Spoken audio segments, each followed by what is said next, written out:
Bu hikoyani yozayotib qo'llarim qaltirayapti, ko'zlarimdan esa yosh emas, go'yo qon oqayotgandek. Bu voqea mening butun hayotimni, borliqni, ishonchimni va insoniyligimni kul qildi. Men tirikman, lekin ruhim allaqachon olgan. Derazadan tinmay yomg'ir yog'yapti. Bu yomg'ir xuddi o'sha mash'um kundan beri to'xtamagandek. O'sha kuni ham osmon yorilib ketgudek yog'ayotgan edi. Go'yo tabiat mening peshonamga bitilgan bu qora taqdirga oldindan aza tutayotgandek edi. Men Sardor bilan turmush qurganimga 5 yil bo'lgan edi. Biz baxtli edik yoki men shunday deb o'ylardimmi?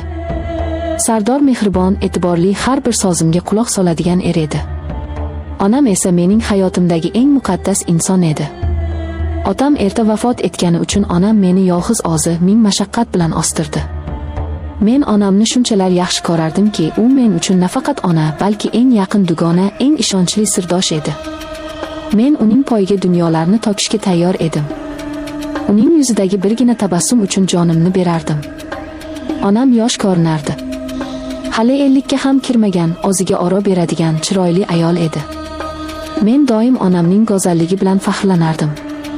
Mening onam hammadan chiroyli deb maqtanardim. Sardor ham onamni juda hurmat qilardi. Oyijon deb og'zidan bol tomardi.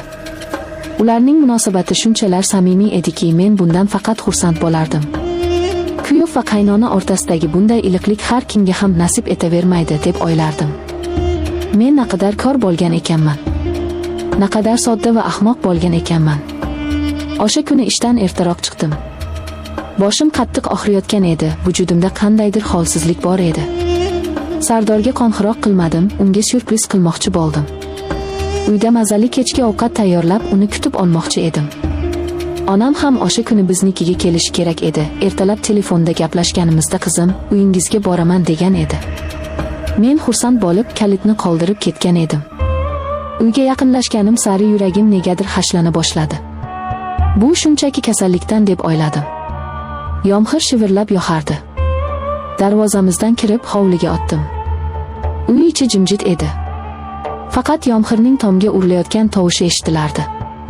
Eshikni sekin ochdim. Dahlizda Sardorning va onamning oyoq kiyimlari yonma-yon turardi. Demak, ikkalasi ham uyda. Ular meni kutib o'tirishibdi, hozir choy ichib o'tirishgandir, degan o'y bilan ichkariga kirdim. Assalomu alaykum deb ovoz bermoqchi bo'ldim, lekin negadir ovozim chiqmadi. Tomog'imga bir narsa tiqilgandek bo'ldi. Qandaydir sovuq sukunat uyni egallagan edi. Bu sukunat oddiy sukunat emasdi, u xavfli edi, u sirlarga to'la edi. Mehmonxona tomon yura boshladim. Eshik qiya ochiq edi. Ichkaridan past ovozda gaplashayotganlari eshitilib turardi. Bu Sardorning ovozi edi. Lekin u shunday ohangda gapirardiki, men bu ohangni faqat bizning yotoqxonamizda eshitgan edim. Aziza, sensiz nima qilardim, dedi u pichirlab. Men joyimda qotib qoldim. Aziza. U onamni ismi bilan chaqirardi. Oyijon emas, shunchaki Aziza. Bu qandaydir xato, quloqimga noto'g'ri eshitildi deb o'yladim. Hozir kiraman va ularni choy ichib o'tirganini ko'raman deb o'zimni ishontirmoqchi bo'ldim. Lekin oyoqlarim menga bo'ysunmasdi. Sekin, juda sekin eshik tirqishidan ichkariga qaradim. Ko'zlarim kor bo'lib qolsa edi. O'sha lahzada yer yorilib, men qariga kirib ketsam edi. O'sha manzarani ko'rgandan ko'ra olib qolganim 1000 marta afzal edi. Ular divanda o'tirishardi. Onam, mening pokiza, farishta deb bilgan onam Sardorning ko'ksiga boshini qo'yib o'tirardi. Sardorning qo'li esa onamning sochlarini silar, yuziga tegar edi. Bu shunchaki qarindoshlik quchog'i emas edi. Bu ona va bola o'rtasidagi mehr emas edi. Bu ikki sevishgan, bir-biriga tashna bo'lgan erkak va ayolning holati edi. Onamning ko'zlarida men hech qachon ko'rmagan narsa bor edi. U Sardorga shunday qarab turardiki, xuddi 18 yoshli qiz birinchi muhabbatiga qaragandek. Sardor esa mening erim, mening yarimim, onamning qo'llarini olib kaftlardan opardi. Har bir o'pich yuragimga sanchilgan xanjardek edi. Qizim bilsa nima bo'ladi, dedi onam, lekin ovozida qo'rquvdan ko'ra noz bor edi. Bilmaydi, dedi Sardor ishonch bilan, onamni o'ziga yanada qattiqroq tortib. Biz hech kimga aytmaymiz. Men seni sevaman, Aziza. Buni inkor qila olmayman. U bilan yashasam ham xayolim senda. Sen boshqachasan. Dunyo aylana boshladi. Ko'z oldim qorong'ulashdi. Devorga suyanib qoldim, aks holda yiqilib tushardim. Nafasim bo'g'ilib qoldi. Onam, meni dunyoga keltirgan, menga oq sut bergan, baxtli bolam deb duo qilgan onam. Meni erim bilan xiyonat qilyapti. Meni erim, meni jonim deb suygan inson, qaynonasi bilan, mening onam bilan. Bu shunchaki xiyonat emasdi. Bu mening butun borlig'imni tahqirlash edi. Bu mening ayolligimni, insonligimni yerga urish edi. Agar Sardor boshqa bir yosh, chiroyli ayol bilan xiyonat qilganda edi, men kuyardim, yig'lardim, janjal qilardim, lekin tushunardim.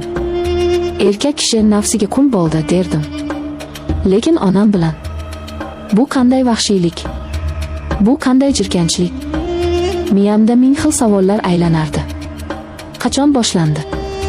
Qanday qilib? Nahotki men shunchalik kor bo'lganman? Eslay boshladim. Onamning tez-tez biznikiga kelib turishlari, Sardorning onamni uyga tashlab kelishga oshiqishlari, bayramlarda onamga alohida qimmatbaho sovg'alar olishi. Men bularni hurmat deb o'ylabman. Men bularni mehr-oqibat deb o'ylabman. Aslida esa ular mening ko'z oldimda, mening uyimda o'zlarining harom ishlarini qilib yurishgan ekan. Men baqirmoqchi bo'ldim. Ifloslar nima qilyapsizlar deb hayqirib. Lekin kuchim yetmadi. Vujudim muzlab qolgan edi. Qolaversa nima deyman? Kimgadir ayta olamanmi? Erim va onam. Bu so'zlarni tilga olishning o'ziyoq olim bilan barobar edi. Bu sharmandalikni kimga aytaman? Agar erim xiyonat qilsa, onamga yig'lab borardim. Oyi, erim menga xiyonat qildi deb bahriga bosh qo'yardim. U meni yupatardi, menga dalda berardi. Lekin xiyonatkor onamning o'zi bo'lsa-chi? Men kimga boraman? Kimning tizzasiga bosh qo'yaman? Dunyoda eng ishongan ikki insonim meni aldashdi. Men butunlay yolg'iz qoldim. Men bu dunyoda hech kim edim. Shunchaki ularning o'yinidagi bir to'siq, bir vosita edim xolos. Sekin ovoz chiqarmaslikka harakat qilib orqaga tisildim. Har bir qadamimda pol gijirlamasin deb Xudoga yolvordim. Hozir ular meni ko'rishini xohlamasdim. Ularning ko'zlaridagi uyatni va o'zini oqlashlarini ko'rishga toqatim yo'q edi. Dahlizga chiqdim. Oyoq kiyimimni qo'limga oldim va yalangoyoq ko'chaga chiqdim. Eshikni sekin yopdim va yugurdim. Yomg'ir ostida yugurdim. Qayerga ketayotganimni bilmasdim. Faqat bu uydan, bu ifloslikdan, bu yolg'ondan uzoqroqqa ketishni istardim. Yomg'ir yuzimga urilar, ko'z yoshlarim bilan qo'shilib oqardi. Tanamdagi ko'ylagim shalabbo bo'ldi, sovuq suyagimdan o'tib ketdi, lekin men buni sezmasdim. Ichimdagi olov shu qadar kuchli ediki, tashqaridagi sovuq menga ta'sir qilmasdi. Xayolimdan o'tmish o'tardi. Bolaligim, onam meni erkalagan paytlari. Qizim, sen mening baxtimsan, sen uchun yashayman degan so'zlari. Hammasi yolg'onmidi? Qachon onam o'z qizining baxtini oxirlaydigan ayolga aylandi? Qachon o'z kuyoviga ko'z olaytiradigan darajaga yetdi? Nahotki shahvat, nafs hissi ona mehridan, farzandning taqdiridan ustun kelsa? Sardorchi, u menga sevgi izhor qilganda ko'zlarimga qarab turib aytardi. Nahotki hammasi niqob bo'lgan? Balki u boshidanoq onamni ko'zlab menga uylangandir. Yo'q, bu fikr meni aqldan ozdiradi. Men o'sha kuni uyga qaytmadim. Qaytolmadim. Dugonamnikiga bordim. Unga Sardor bilan urushib qoldim deb yolg'on gapirdim. Haqiqatni aytolmadim. Tilim bormadi. Qanday aytaman? Dugonajon erim onam bilan yurarkan deymanmi? Buni eshitgan odam ham jirkanib ketadi. O'sha tunda uxlamadim. Tonggacha derazaga tikilib chiqdim. Yomg'ir hamon yog'ardi. Telefonim tinmay jiringladi. Avval Sardor, keyin onam. Qizim, qayerdasan? Biz xavotir olyapmiz degan simslar keldi, ularning xavotiri ham soxta edi. Ular mening yo'qligimdan foydalanib, balki yana birga bo'lishgandir.